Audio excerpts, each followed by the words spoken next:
Hey guys, it's Miss Leah. I'm so glad that you're with me again this week for another lesson. I want to be transparent with you guys and just let you know up front that I'm really not sure how this is going to go today. I started studying our lesson last week, as I always do. I read through it. I've mulled it around in my brain. I've prayed to God to find out what it is He wanted us to get from this.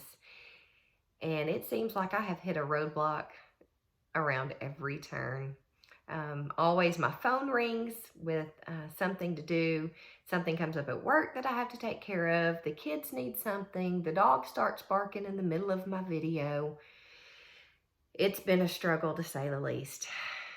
So that's frustrating to me, but it's also encouraging to me because that tells me that God has something really good that He wants somebody to hear this week. And that's Satan just trying to stop that from happening. So we're not going to let him win. And I really don't know how clear and concise my thoughts are going to come out, but show me a little bit of grace.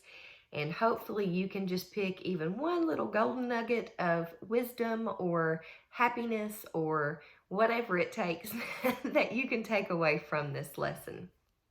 So this week we're in 2nd Chronicles, and we are going to talk about King Josiah. Josiah was king over the southern kingdom of Judah, and he came after a couple of pretty horrible kings. His father and grandfather were not good kings. They had let the kingdom turn back away from God. They were worshiping false idols yet again. But Josiah wanted things to be different. Now, he actually became king when he was only 8 years old. Y'all, I am 40 years old, and I cannot imagine having an entire kingdom looking to me for guidance. I mean, it blows my mind that he took this on at 8 years old.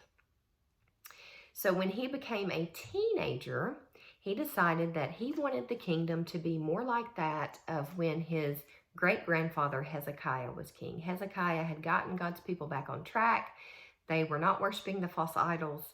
Of course, that was ruined by his son and his grandson. But then along came his great-grandson Josiah. And Josiah came in and he had all of the false idols torn down. And he was restoring the temple of God. They were getting it cleaned up and fixed up. And it was once again going to be the center of the kingdom.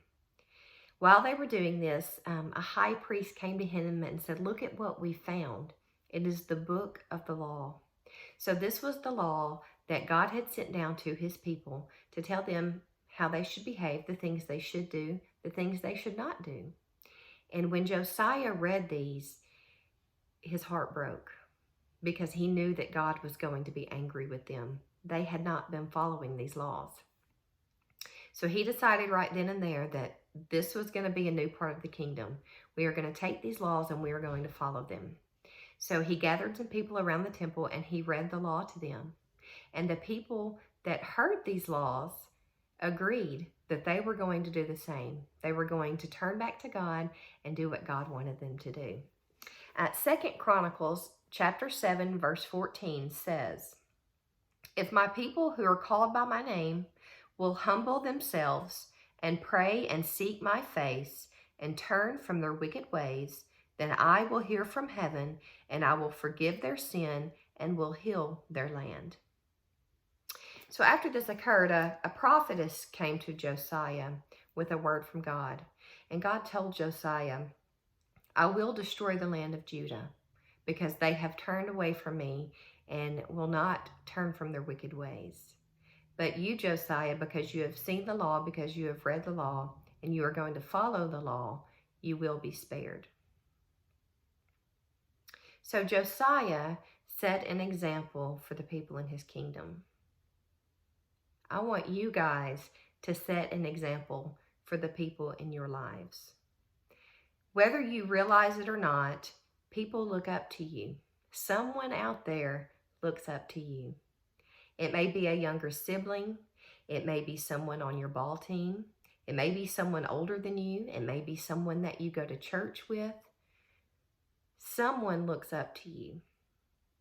They are looking to you so that they will know how a Christian is supposed to act, how a Christian is supposed to walk, how a Christian is supposed to talk, how a Christian is supposed to think, how a Christian is supposed to treat other people. Are you setting a good example? Do the people that come across you every day know beyond a shadow of a doubt that Jesus is your Lord and King? I hope that they do. Now, if you've stuck with me for this long, I put this at the end on purpose just to see who's actually watching these videos. I have a nice little challenge for you guys. As you know, our church has a food pantry, and the food in this pantry goes to help those in our community who need some extra help. And right now, there are a lot of people that need a little bit of extra help, guys. So last week, our church released a graphic that has a list of some particular items that our food pantry needs.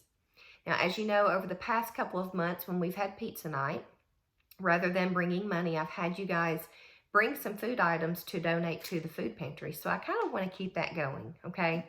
It is our job as the church to take care of our community. It is our job as Christians to serve other people. And this is an easy way that you can still be of service even though the church doors are not open right now, okay?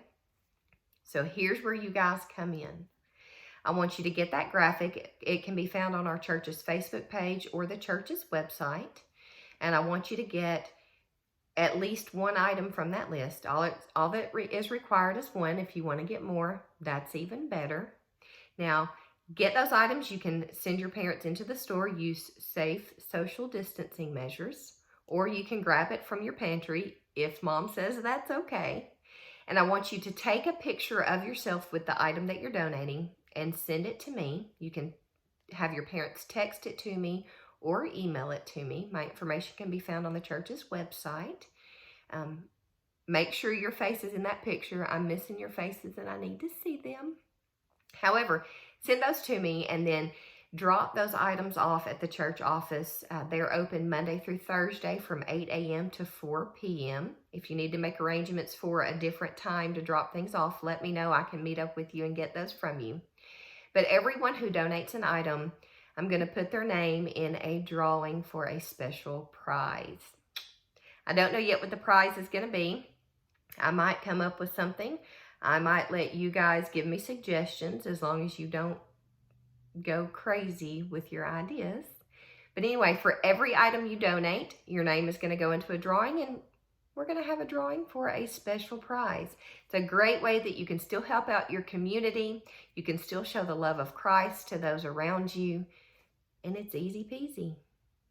Let me know if you have any questions. As always, I love